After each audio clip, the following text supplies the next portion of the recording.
Hello friends, બેટા આજે આપણે ગુજરાતીની ટેક્સ્ટબુક 10th સ્ટાન્ડર્ડમાં 5th નંબરની પોએમ 5મા નંબરની કવિતા છે જોવા જઈ રહ્યા છીએ, જેનું નામ છે દીકરી.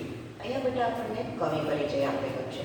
દીકરીના કવિનું નામ શું છે તો કે અશોક પિતાંબર ચાવડા. આ દીકરી કાવ્ય છે અશોક પિતાંબર. અશોક ચાવડા મેં લખ્યું છે, પણ હું તમને પાછી સમજાવું છું અશોક પિતાંબર ચાવડા. એવું શા માટે બેટા? તો કે છે ક્યારેક તમને એવું પૂછાય અશોક ચાવડાનું પૂરું નામ જણાવો, તો અશોક પિતાંબર ચાવડા એવું પૂરું જ પહેલેથી યાદ રાખવાનું બેટા. દીકરી અશોક પિતાંબર ચાવડા. બે દિલ મીન્સ કે કવિનું તખલ્લુસ ઉપનામ બે દિલ છે. ગઝલ સાહિત્ય પ્રકાર છે, ઉર્દુ ફારસી સાહિત્ય પ્રકાર. પગરવ તળાવમાંથી, પગરવ તળાવ નામની એમની ધી બેસ્ટ કાવ્ય કૃતિમાંથી આપનું કાવ્ય લેવામાં આવ્યું છે. તો મૂળ કૃતિનું નામ થયું બેટા પગરવ તળાવ.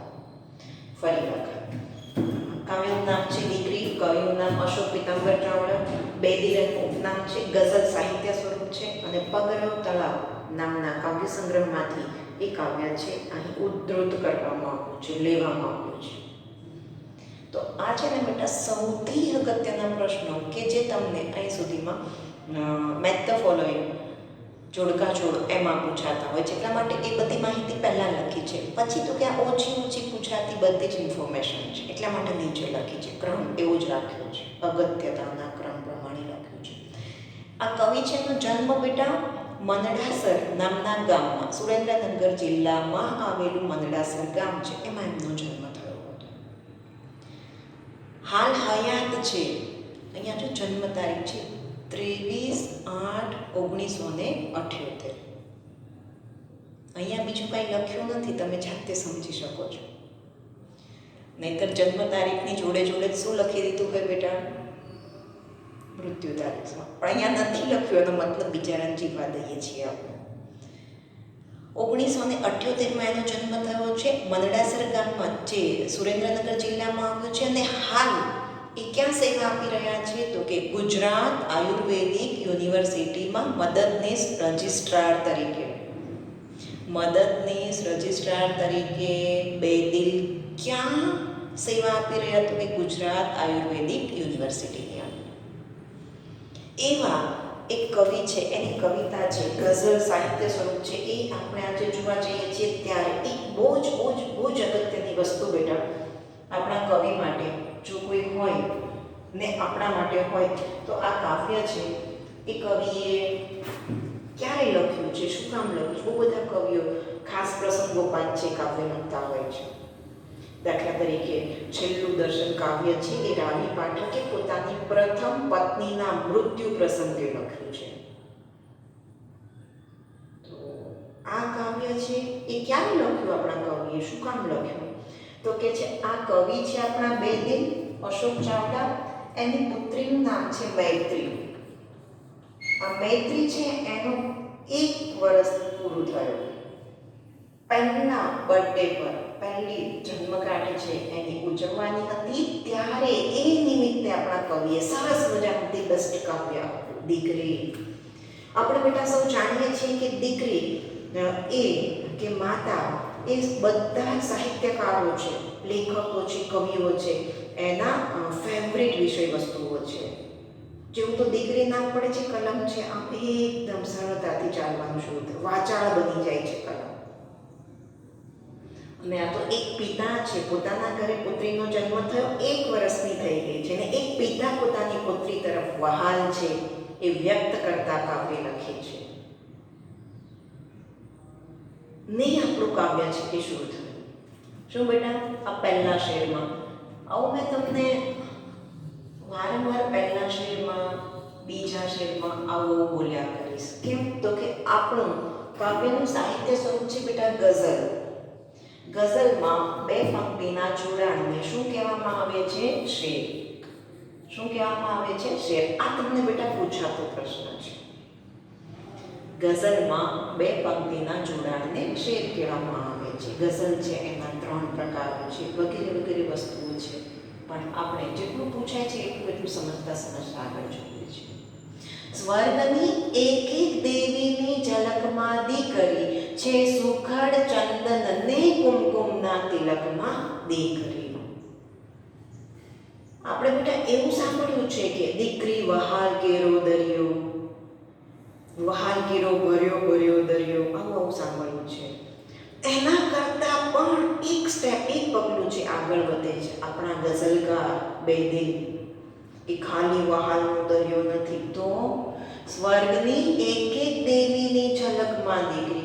કવિને સ્વર્ગમાં દીકરી ક્યાં દેખાય છે? તો કે દેવીઓની એક એક ઝલકમાં દીકરી. મીન્સ દેવીઓ જેવી દૈદીપ્યમાન છે, તેજસ્વી છે દીકરી છે. શેનું સન્માન આપ્યું દીકરીને? પોતાની પુત્રીને તો કે દેવી જેટલું સન્માન આપ્યું, સ્વર્ગની દેવીઓ જેટલું સન્માન આપ્યું. આપણે જાણીએ છીએ બેટા, સ્વર્ગની અંદર રહેતી સરસ્વતી માતા છે, વિદ્યા માતા છે, આપણા અંબા માતા છે, પાર્વતી માતા છે. આ બધી માતાઓ છે, દેવીઓ છે, એમાં જેટલું તેજ હોય છે, એની અંદર જેટલી દિવ્યતા હોય છે, એટલી દિવ્યતા દરેક દીકરીમાં હોય છે. અને બેટા આપણા ઉપનિષદોમાં કહ્યું છે, શું કહ્યું છે ઉપનિષદોમાં? યત્ર નાર્યસ્તુ પૂજ્યન્તે રમન્તે તત્ર દેવતાઃ. જ્યાં જ્યાં દેવીઓનું પૂજન થાય છે, સ્ત્રીઓનું પૂજન થાય છે, ત્યાં દેવતાઓનો વાસ હોય છે. ક્યાં દેવતાઓનો વાસ હોય છે? જ્યાં સ્ત્રીઓનું પૂજન થાય છે, ત્યાં દેવતાઓ. આપણા ઉપનિષદો કહે છે, આપણા ધર્મ ગ્રંથો કહે છે. ને એ જ વાત છે આપણા કવિ છે એ શબ્દ ફેરે આપણી સમક્ષ છે એ રજૂ કરે છે. આ પહેલો શેર છે કે પહેલી લાઈનમાં કવિએ શું કીધું? કવિને સ્વર્ગમાં કયા સ્વરૂપે દીકરી દેખાય છે? તો કે એક એક દેવીની ઝલકમાં દીકરી દેખાય છે. કેવી રીતે? એક એક દેવીની ઝલકમાં એની દીકરી દેખાય છે. પછી તો કે જે છે સુખડ ચંદન ને કુમકુમના તિલકમાં દીકરી. જેવી રીતે આ સુગંધિત પદાર્થો સુખડ, ચંદન, એ જેટલું શીતળતા આપે છે, એટલી શીતળતા છે દીકરી ઘરને આપે છે. ઘરના સભ્યોને શીતળતાથી મુફતી ભર્યું ભર્યું રાખે છે. ને વળી કે છે કુમકુમના તિલકમાં દીકરી. દીકરી જે તિલક કરે છે કુમકુમનું, એની અંદર છે એ કુમકુમના તિલકમાં પણ કવિને શું દેખાય છે? દીકરી દેખાય છે. એમાં એક સૌંદર્ય રહેલું છે. ઉલટાવીને ક્વેશ્ચન પૂછાય, સેના સેના તિલકમાં કવિ દીકરીને જુએ છે? તો કે સુખડ, ચંદન અને કુમકુમના તિલકમાં કવિ દીકરીને જુએ છે. કુમકુમ એટલે શું બેટા? કંકુ. સુખડ અને ચંદન એટલે શું? તો કે સુગંધી અને શીતળતા આપનાર ખૂબ મૂલ્યવાન લાકડું. સુખડ, ચંદન અને કુમકુમ ના તિલકમાં કવિ કોના દર્શન કરે છે? દીકરીના દર્શન કરે છે. સુખડ, ચંદન જેવી શીતળતા આપે છે, કુમકુમ જેટલું સૌંદર્ય આપે છે, એટલું શીતળતા અને સૌંદર્ય છે એ દીકરી, મીઠડી દીકરી, વાલસોઈ દીકરી છે. એ ઘરના સભ્યોને એટલી શીતળતા અને એટલું સૌંદર્ય પ્રદાન કરે છે. ને આ બીજો શેર તરફ આપણે જઈ રહ્યા છીએ બેટા, સ્નેહનું ઝરણું એનું જ આ પરિણામ છે, કોતરે છે કોઈ વર્ષોથી ખડકમાં દીકરી. હવે કોઈ શિલ્પી હોય, ધ્યાનથી સાંભળજો બધા બચ્ચા. એ શિલ્પી શું કરશે? તો કે આવી એક મોટી ખડક હશે. આ ખડકમાંથી આવી રીતે ટાંકણું લે અને શિલ્પ કોતરશે. શિલ્પી શેમાં શિલ્પ કોતરતો હોય છે? ખડકમાં. શેમાં કોતરતો હોય છે? ખડકમાં. અને એને આ ખડક છે અનિયમિત આકારનો હોય છે પથ્થર, એને કોતરી કોતરી અને નમૂનેદાર નકશીદાર બનાવે છે.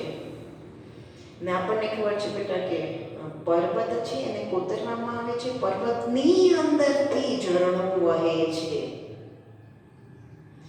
ને આપણા કવિ ગઝલકારે કલ્પના કરી કે કોઈ વર્ષોથી આ ખડકમાં દીકરીનું શિલ્પ કોતરે છે ને, એટલે જ સ્નેહનું ઝરણું એનું જ આ પરિણામ છે. દીકરી શેનું ઝરણું છે? સ્નેહનું ઝરણું છે. પર્વતના હૃદયમાંથી નીકળેલું જેમ ઝરણું પવિત્ર અને સ્નેહયુક્ત હોય છે, એમ દીકરી છે એ સ્નેહાળ હોય છે. કવિએ સ્નેહનું ઝરણું શબ્દ કોની માટે વાપર્યા? દીકરી માટે વાપર્યા. કોઈ વર્ષોથી શેમાં દીકરીનું શિલ્પ કોતરે છે? ખડકમાં કોતરે છે. કોઈ વર્ષોથી ખડકમાં કોનું શિલ્પ કોતરે છે? દીકરીનું શિલ્પ કોતરે છે. એટલા માટે પરિણામ શું આવ્યું? તો કે છે એટલા માટે પરિણામ એ આવ્યું કે દીકરી છે એ સ્નેહનું ઝરણું બની અને વહેવા લાગી. તો દીકરીને શેની ઉપમા આપી? સ્નેહના ઝરણાની ઉપમા આપી. પહેલું શેર એમાં આપણને કીધું સ્વર્ગની એક એક દેવીની ઝલકમાં દીકરી દેખાય છે. વળી સુખડ, ચંદન અને કુમકુમના તિલક જેવી એ સુગંધીદાર અને સરસ મજાની સૌંદર્યવંતી હોય છે. સ્નેહનું ઝરણું એ દીકરી છે, કારણ કે કોઈ વર્ષોથી ખડકમાં દીકરીનું શિલ્પ કંડારી રહ્યું હતું. ને હવે બેટા આ ત્રીજા શેર તરફ આપણે જઈ રહ્યા છીએ. લાજ, મર્યાદા. અહીં બેટા તમારો એક દ્વંદ્વ સમાસ છે. લાજ અને મર્યાદા. તો જેમાં બે પદની વચ્ચે અને અથવા કે જેવા શબ્દો ઉમેરવા પડે ને કયો સમાસ કહેવામાં આવે છે બેટા? દ્વંદ્વ સમાસ કહેવામાં આવે છે. લાજ, મર્યાદા, શરમ ગૌરી વ્રતની હારમાં મીન્સ પરંપરામાં ઉછરે છે રોજ કાયમની ફળકમાં દીકરી. આપણે બેટા આ શેર શું કહેવા માંગે છે? ધ્યાનથી સમજવાનો પ્રયત્ન કરજો બેટા દરેક શબ્દ. આપણે જાણીએ છીએ કે આપણા સમાજની અંદર જેટલું પુરુષોને, છોકરાઓ છે એને જેટલી સ્વતંત્રતા મળે છે એટલી સ્વતંત્રતા દીકરીઓને મળતી નથી. કેટલાક સામાજિક બંધનો એને નડે છે. એ સામાજિક બંધનોમાં રહીને એને પોતાનું જીવન જીવવાનું હોય છે. કેવા કેવા સામાજિક બંધો? લાજ, મર્યાદા, શરમ. વળી દીકરી કયું વ્રત કરે છે? ગૌરી વ્રત કરે છે. આપણો મધ્યમ પદ લોપી સમાસ. કયો સમાસ છે બેટા? મધ્યમ પદ લોપી.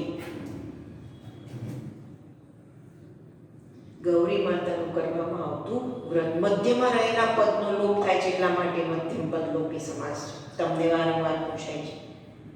વળી આમાંથી ક્વેશ્ચન પૂછાય છે, દીકરી કયું વ્રત કરે છે? ગૌરી વ્રત કરે છે. ગૌરી એટલે શું? પાર્વતી, જગદંબા સમાનાર્થી શબ્દોમાં પૂછાય બેટા આપણને. શા માટે ગૌરી વ્રત કરે છે છોકરી? તો કે છે પોતાના સસુરાલ સંબંધી અરમાનો પૂર્ણ કરવા માટે. પોતાની સસુરાલ સંબંધી સભ્યો છે એ સારા મળે એવી શુભ ભાવનાથી, એવી ઉચ્ચ ભાવનાથી એ નાનપણથી જ ગૌરી વ્રત કરે છે. હાથમાં ગોરા લઈ અને પૂજન કરવા જતી ગૌરીઓ કે દીકરીઓ છે ખૂબ મીઠડી લાગે છે, બહુ જ વાલી લાગે છે. ગઝલકાર કહે છે કે દીકરીઓને કઈ કઈ વસ્તુઓ નડે છે? તો કે એને લાજમાં, મર્યાદામાં, શરમમાં રહેવું પડે છે. ગૌરી વ્રત જેવા વ્રતો કરો એવી રીતે ઉછરે છે રોજ કાયમની ફળકમાં દીકરી. ફળક એટલે બીક. ને આમાંથી તમને ક્વેશ્ચન પૂછાય છે કે દીકરીનો ઉછેર કેવી ફળકમાં થાય છે? મીન્સ કેવા ડરમાં એ ઉછળતી હોય છે? તો કે લાજ, મર્યાદા, શરમ અને ગૌરી વ્રત જેવી બીકમાં, ડરમાં બાળકીનો ઉછેર સતત થતો રહે છે. કેટલા શેર થયા બેટા? 3 શેર. કયા કયા? પહેલું બેટા આનું એટલા માટે તમારી પાસે બેટા 5 શેર છે, વારંવાર રિપીટ કરતી રહીશ કે જેને કારણે 5 શેર આપણા સિક્વન્સમાં મોટે થઈ ગયા તો સમજી લેવું આપણો 4 માર્ક્સનો આન્સર આપણને આ જ સેશનમાં આવી ગયો, આ વિડીયોમાં. પછી તમારે ડાયજેસ્ટ હજી વાંચવા જેવું રહેશે. દીકરી કાવ્યમાં બેદિક એવા કવિએ દીકરીના માન ભર્યા સ્થાનની મહિમા છે એ કરી છે. માન ભર્યા સ્થાનનો મહિમા છે, ગૌરવગાન કર્યું છે. કવિ પોતાની દીકરી મૈત્રીના પ્રથમ જન્મદિને આ કાવ્ય આપતા કહે છે કે સ્વર્ગની એક એક દેવીની ઝલકમાં દીકરી છે એ દેખાય છે. સ્વર્ગની દેવી જેટલી દૈદીપ્યમાન છે, તેજસ્વી છે. વળી સુખડ, ચંદન અને કુમકુમના તિલકમાં પણ કવિ દીકરીને જુએ છે. એના જેટલી જ એ શીતળ અને સૌંદર્યવાન છે. પછી કોઈ શિલ્પી છે, એ વર્ષોથી કોઈ ખડકની અંદર છે, એ દીકરીનું શિલ્પ કંડારે છે. એટલા માટે દીકરી શેનું ઝરણું છે? સ્નેહનું ઝરણું છે. કોઈ વર્ષોથી ખડકમાં દીકરીનું શિલ્પ કંડારે છે, એનું પરિણામ શું આવ્યું? તો કે સ્નેહનું ઝરણું ફૂટ્યું. નેક્સ્ટ તો કે લાજ, મર્યાદા, શરમ, ગૌરીવ્રત જેવી સતત બીકમાં, ફડકમાં, હારમાળામાં ઉછરે છે કાયમ દીકરી. એને દીકરા જેટલી સ્વતંત્રતા આપવામાં આવતી નથી. નેક્સ્ટ બેટા, આપણા આ 4th વન જે આપણો શેર છે, એમાં કહે છે બહુ જ ધી બેસ્ટ, મારો બહુ જ પ્રિય એવો શેર છે બેદિલનો ગઝલકાર. શું કહે છે? જે શિરે હું હાથ ફેરવતો હવે એ હાથ દે, એ વિસ્તરે છે એમ સમજણની ફલકમાં દીકરી. શું કહે છે? શિરે હાથ ફેરવવો અને હાથ દેવો, આ બે શબ્દોમાં શું ફરક છે? તો કે બે જુદા જુદા ચિત્રો છે, એક ફલક પર લાવવાનો કવિ ગઝલકાર પ્રયત્ન કરે છે. જ્યારે દીકરી નાની હોય છે ત્યારે પિતાની એક જવાબદારી હોય છે, એનો ઉછેર કરે છે, એના શિરે હાથ ફેરવે છે, તો મતલબ એને આશીર્વાદ આપે છે, એને વહાલ કરે છે. આ એક ચિત્ર છે. જ્યારે દીકરી નાની હોય છે ત્યારે એના ઉછેરની જવાબદારી પિતાની હોય છે. પિતા એના શિર પર હાથ ફેરવે છે, કહો કે એને વહાલ કરે છે, એને આશીષ આપે છે. પણ એ જ દીકરી મોટી થઈ અને પિતાને હાથ દે છે. ચલો પિતા, હું તમને મંદિરે લઈ જાઉં.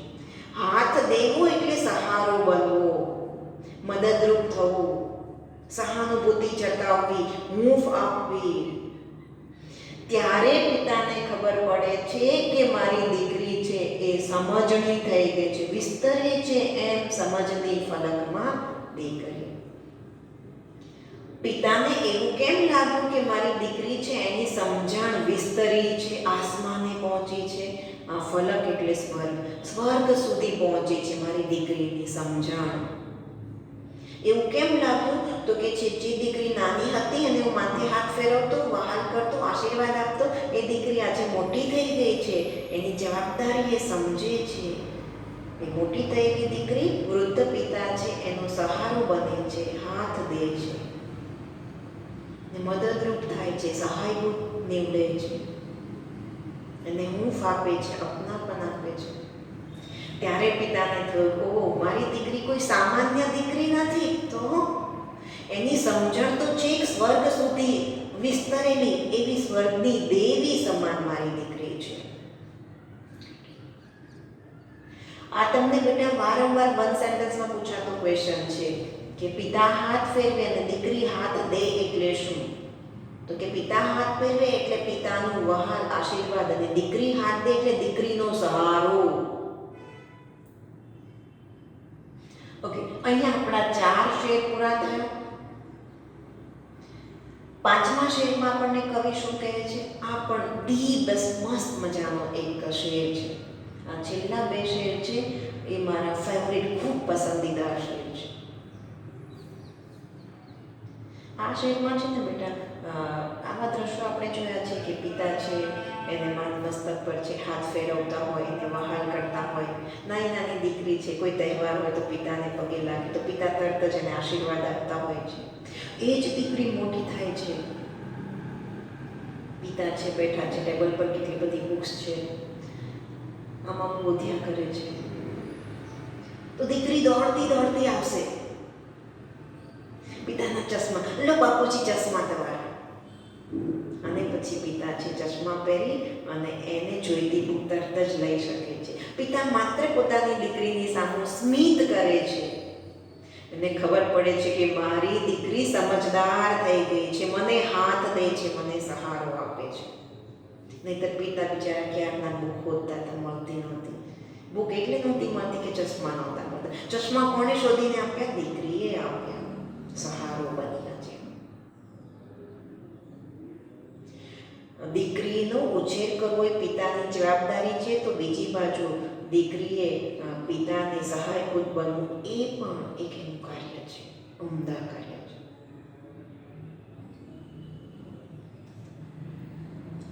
લાસ્ટ સ્ટેજની અંદર આપણને શું કહે છે? સૂર, શરણાઈ, સગા સંબંધીઓની ભીડમાં રોજ ભીની થાય છે ભીની પલકમાં દીકરી. કવિ કહે છે કે પોતે પોતાની દીકરીને સાસરે વળાવી દીધી છે, ઘણો સમય થઈ ગયો છે, પણ જ્યારે જ્યારે પિતા, એ જ પિતા કે જેણે પોતાની દીકરીને ઓલરેડી સાસરે વળાવી દીધી છે, વિદાય આપી દીધી છે, એવા પિતા જ્યારે કોઈ પ્રસંગમાં જાય છે કે જ્યાં સૂર રેલાતા હોય, જ્યાં સૂરીની શરણાઈ વાગતી હોય, જ્યાં સગા સંબંધીઓની ભીડ જામી હોય, બ્રેકેટમાં લગ્ન પ્રસંગ, સૂર, શરણાઈ ને સગા સંબંધીની ભીડ દ્વારા કયું દ્રશ્ય સ્ફુટ થાય છે? લગ્નનું. કયું દ્રશ્ય સ્ફુટ થાય છે બેટા? લગ્નનું દ્રશ્ય છે. એ આપણી આંખ સામે દ્રશ્ય. એક પિતા બેઠા છે, સફેદ વાળ છે, આટલી ઊંચો છે, બેઠા છે, કોઈના લગ્નમાં આવ્યા છે, એ દીકરી વિદાય થઈ રહી છે. આપણને ખબર છે કે બેટા દીકરીની વિદાય થાય છે ત્યારે તો કે છે વિદાય પ્રસંગે ખાસ ઢોલીને બોલાવવામાં આવે છે, સૂર રેલાવવામાં આવે છે, શરણાઈ વાદકને બોલાવવામાં આવે છે. અને આપણને જીનુલાલ મળ્યા છે એનો શરણાઈના સૂર પોતાની સખીના ને સાસરે વળાવીને મૃત્યુ પામી છે, એ બધા પ્રસંગો છે અહીં યાદ આવવા માંડે છે શરણાઈ શબ્દ દ્વારા. સૂર વાગે છે, શરણાઈ વાગે છે, સગા સંબંધીઓની ભીડ થઈ છે, પિતા બેઠા છે, સફેદ વાળ છે, કેટલી બધી મૂછો છે.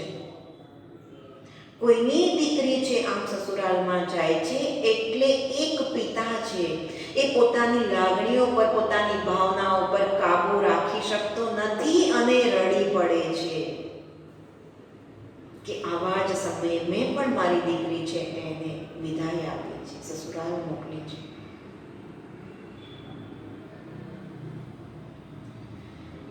એ રડવા માંડે છે. પછી જો કવિ શું કહે છે આપણને? રોજ ભીની થાય છે ભીની. એ પિતા છે રડવા માંડ્યા ભાવાવેશમાં, તો એ ભીની થયેલી પલકમાં એની આંખની અંદર દીકરી જ સાક્ષાત જાણે કે આવીને ઊભી રહે છે. પ્રત્યક્ષ દીકરી છે, એના દર્શન થાય છે પિતાને. પિતા એક એક ક્ષણે દીકરી છે એને યાદ કરે છે. એટલા માટે બેટા એક કાજલ ઓઝા વૈદ્ય કે જેની કલમ છે બેટા અવિરતપણે છે વહેતી રહે છે, જેના વક્તવ્યો હોય છે એ આપણે સાંભળીએ તો ક્યારે આપણને એવું ફીલ નથી થતું કે કાજલ ઓઝા વૈદ્ય છે એને શબ્દો ચુરાવી અને પછી છે ભાષણ આપવું પડે છે. નહીં, એની જબાન પણ અસ્ખલિત રીતે છે પોતાના શ્રોતાઓ માટે છે એ વર્ષા બનતી હોય છે. એવા કાજલ ઓઝા વૈદ્યનું એક વાક્ય છે, કદાચ આ જ કાવ્ય માટે બોલ્યા હોય ને એવું લાગે, કે છે કે પિતાની બહાર હરતું ફરતું એક હૃદય એટલે દીકરી. ફરી વખત, પિતાની બહાર હરતું ફરતું એક હૃદય એટલે દીકરી. એનો મતલબ દરેક પિતા માટે પોતાની દીકરી પોતાના દિલ જેટલી, પોતાના હૃદય જેટલી વાલી હોય છે. એટલા માટે જ બેટા કોઈ કવિએ ગાયું છે જ્યારે દીકરી વિદા થાય છે ત્યારે, કાળજા કેરો કટકો મારો હાથથી છૂટી ગયો. મત પડે છે? તો દીકરી શું હતી? કાળજાનો કટકો હતી, આજે હાથથી છૂટી ગઈ, સસુરાલ જતી રહી. ને તરત જ આ દીકરી વિદાય લઈ રહી છે, સૂર, શરણાઈ, સગા સંબંધીની ભીડ. એટલે આપણે અનિલ જોશી છે એનું કાવ્ય, એની પંક્તિઓ છે એને યાદ કર્યા વગર રહી ના શકીએ. તરત જ આપણા માનસ પટલ પર છે એ આવી જાય છે. સમી સાંજનો ઢોલ ટબુકતો જાન ઉઘલતી માલે, કેસરિયાળો સાફું ઘરનું ફળિયું લઈને ચાલે. શું કીધું અનિલ જોશીએ? કે સમી સાંજ થઈ એટલે તરત જ ઢોલ ડબુકવા લાગ્યો. મીન્સ દીકરીને વિદાય કરવાનો સમય આવી ગયો. અને હવે જોજો એક દ્રશ્ય પસાર કરજો. આ વરરાજો છે કેસરી શાખાવાળો, આ દુલ્હન છે, દીકરી છે. વરરાજો જાય છે ને પાછળ પાછળ જઈ રહેલી, વિદા થઈ રહેલી દીકરી. ત્યારે અનિલ જોશી કહે છે કે આ કેસરિયાળો સાફો મારી દીકરીને લઈને ને ઘરનું ફળિયું લઈને ચાલે. મારા ઘરની રોનક, મારા ઘરનો કિલકિલાટ, મારા ઘરનો આનંદ, મારા આંગણાનું એક હૂંફ, આ બધું જ જાણે દીકરીમાં સમાયું હતું એ બધું જ લઈને જઈ રહ્યો છે એવું અનુભવી રહ્યા છે અનિલ જોશી. એની કાવ્ય પણ સરસ છે કે છે ને ભીની પલકમાં દીકરી. એ રડવા માંડ્યા પિતા તો ભીની થયેલી પલક છે એમાં પણ એને દીકરી જ દેખાય છે.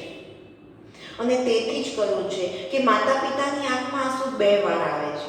ક્યારે ક્યારે?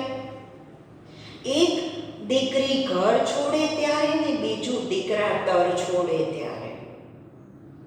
ગમે એવો પિતા છે, આમ ખુમારી વાળો, શૂરવીરતા વાળો, ભલે આર્મીમાં નોકરી કેમ ના કરતો હોય, એક સિનિયર કમાન્ડર તરીકે છે એ ત્યાં સરસ મજાની બહાદુરી પૂર્વકની ભૂમિકા ભજવતો હોય, પણ એવો મર્દ મૂછાળો પૂળો એક મૂછો છે એ લઈને બેસેલો પિતા છે, ખમતી દર ખમીરવંતો, જ્યારે પોતાની દીકરી છે વિદાય થતી હોય છે ત્યારે એ પોતાનો સ્વભાવ છે, પોતાની પ્રકૃતિ છે એને બદલી દે છે. ભાવાવેશમાં રડ્યા વગર રહી શકતો નથી. આ બધી જ લાગણીઓ આ બહુ બધા કવિઓને યાદ કરાવી દેતી આપણી ગઝલ. કઈ ગઝલ બેટા? દીકરી નામની ગઝલ છે આપણી પૂરી થઈ. આના એક સ્ટેપ છે, આપણે સ્ટેપ બાય સ્ટેપ જે લખીએ છીએ ત્યારે આપણો કયો આન્સર બેટા પૂરો થશે? તો કે છે દીકરી કાવ્યનો મધ્યસ્થ વિચાર વર્ણવો, અથવા એમાં એક પિતાએ પુત્રી તરફનો કેવો ભાવ વ્યક્ત કર્યો છે. કોઈ પણ રીતે ઉટાવી ચટકાવીને તમને ક્વેશ્ચન છે પૂછવામાં આવે. હવે અહીંયા છે બેટા ધ્યાનથી સાંભળજો. ભીની પલકમાં, આ ભીની પલકમાં આટલું સ્ટેપ છે ને એમાંથી તમને પૂછે ભીની પલકમાં દીકરી, અલંકાર ઓળખાવો. તો આપણો શ્લેષ અલંકાર છે બેટા. કયો અલંકાર છે? તો કે છે શ્લેષ અલંકાર. શ્લેષ અલંકાર કેમ બન્યો? શ્લેષ અલંકાર કોને કહેવામાં આવે? જ્યારે એક શબ્દના બે અર્થ થતા હોય ત્યારે. તો પલક એટલે આંખનો પલકારો, અને બીજો મતલબ થાય છે પલક એટલે ક્ષણ. આમ એક શબ્દના બે અર્થ થતા હોય, આખા વાક્યના પણ બે અર્થ થઈ જાય છે. એટલા માટે અહીં આપણો શ્લેષ અલંકાર છે આપણને વારંવાર પૂછાય છે. પછી બેટા તમને ક્રિયા વિશેષણનું સેશન વાળો વિડીયો છે સેન્ડ કરી દેવામાં આવ્યો છે. તો આમાં ક્રિયા વિશેષણ પણ છે. જો આમાંથી ક્રિયા વિશેષણ શોધજો. જે શિરે હું હાથ ફેરવતો હવે એ હાથ દે.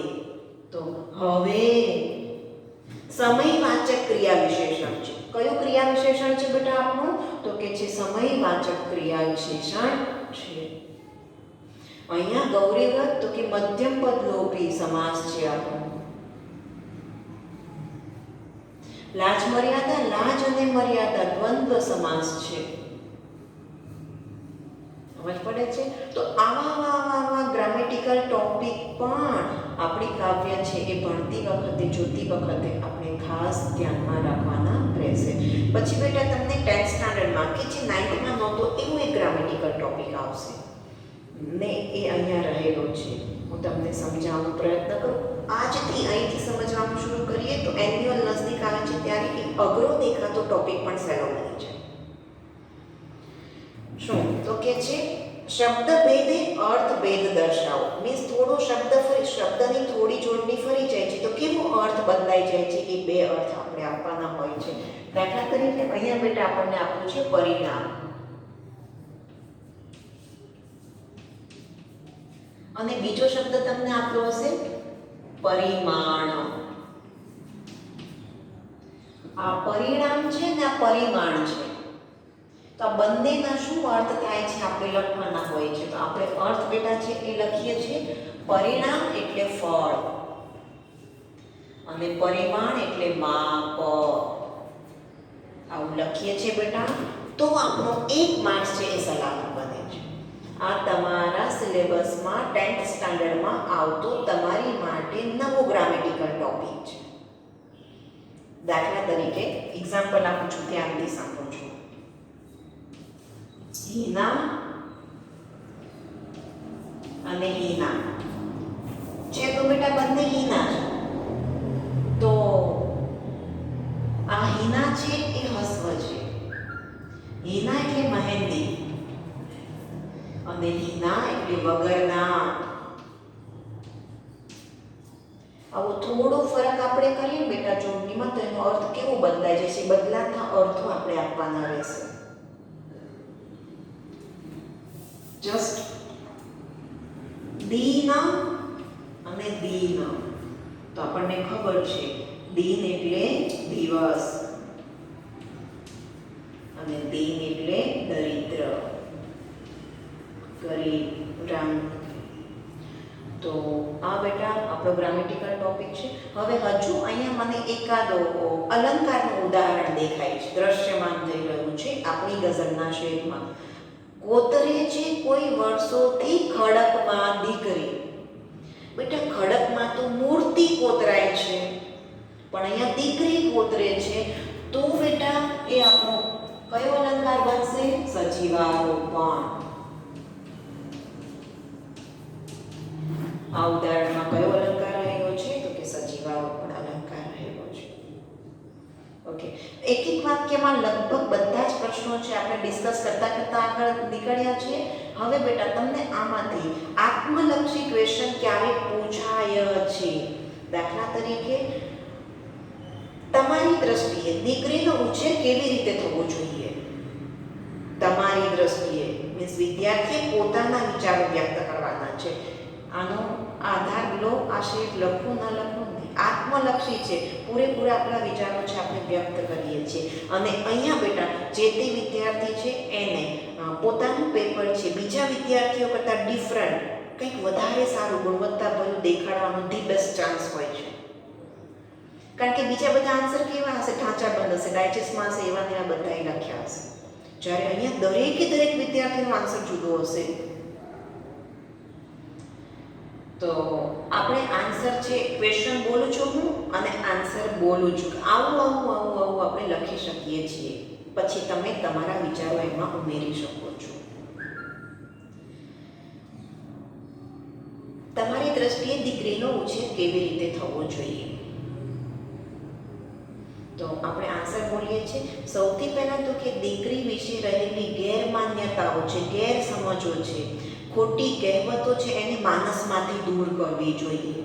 કે દીકરી સાપનો ભારો, દીકરી પારકું ધન, સ્ત્રીની બુદ્ધિ પગની પાની સુધી, આવી બધી કહેવતો છે, વિચારો છે એને દિમાગમાંથી તિલાંજલિ આપવી સૌથી મોટું કાર્ય છે. દીકરીના ઉછેર માટે આ બેકગ્રાઉન્ડ છે. પછી કોઈ કવિએ એટલે તો કહ્યું છે કે દીકરી સાપ, આવો લાડકડી બાલ મુકુંદ દવે જ કહ્યું છે. આવો લાડકડી કેમ કહું જાઓ લાડકડી, તું શાને સાપનો ભારો, તુજે મારો તુલસી ક્યારો. દીકરીને સાપનો ભારો ન સમજવી જોઈએ, એને તુલસીનો ક્યારો સમજવી. જે ઘરની અંદર તુલસીનો ક્યારો ન હોય એ ઘર છે આપણને ગમતું નથી, જસતું નથી. તુલસીના ક્યારાથી એક પવિત્રતા આવે છે, એક દિવ્યતા આવે છે. અને એટલે જ કહ્યું છે કે જે ઘર ઉપર પરમ કૃપાળુ પરમાત્માની ખૂબ કૃપા વરસે છે એ જ ઘરમાં દીકરી અવતરે છે. તો એને સાપનો ભારો ન સમજવું જોઈએ. પછી તો કે છે જેવી રીતે તુલસીના ક્યારાને આપણે પાણી આપીને રોજ ઉછેરીએ છીએ, બસ એવી રીતે દીકરીને સત્સંસ્કાર દ્વારા સિંચવી જોઈએ, સારા સંસ્કાર દ્વારા ઉછેરવી જોઈએ. જેથી દીકરી છે એ મોટી થશે, જ્યાં જ્યાં જશે ત્યાં પોતાની મીઠી મધુર વાણીથી, પોતાના સરસ વર્તનથી, હુંફાળા એવા વર્તનથી જ્યાં જશે ત્યાં બધા જ પરિવારો છે, જે તે પરિવારો છે એને ખુશખુશાલ કરી દેશે. એક સ્વર્ગ જેવો માહોલ તૈયાર કરશે. એના ઉછેર માટે એને પૂરતી સ્વતંત્રતા આપવી જોઈએ. એવું નહીં કે ઘરમાં ભાઈ છે ને બહેન છે તો ભાઈને જ ભણવાનું, બેન છે એને ભણવા ન જવાય. એની પાર્શિયાલિટી કરવી જોઈએ. તમને ખબર છે બેટા, ડોટર ઇઝ ટેન્શન. દીકરી છે આફતનો ભાવ. નો, ડોટર ઇઝ ટેન્શન.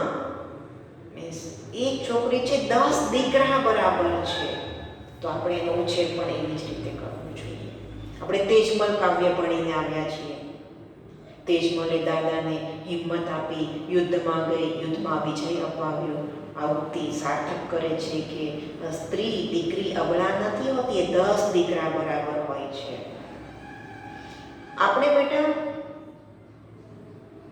દીકરી છે એને દીકરો કહી શકીએ છીએ, અરે મારો દીકરો આવ્યો, પણ આપણે ક્યારે દીકરાને દીકરી કહી શકતા નથી. વાક્ય નાનું છે, અર્થ બહુ મોટો છે.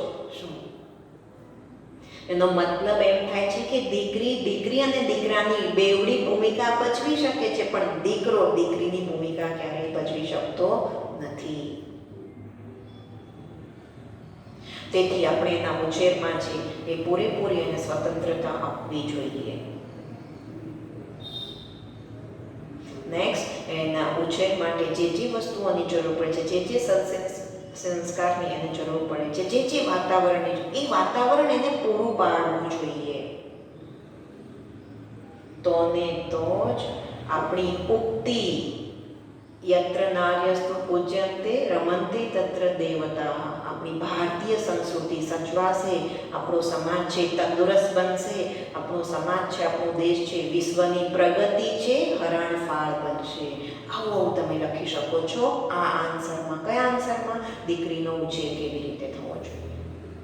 ઓકે બેટા, તો ત્યાં આપણો દીકરી નામની ગઝલ અશોક પિતાંબર ચાવડાએ આપેલી, જે પોતાની દીકરી મૈત્રીના પ્રથમ જન્મદિન નિમિત્તે લખેલી.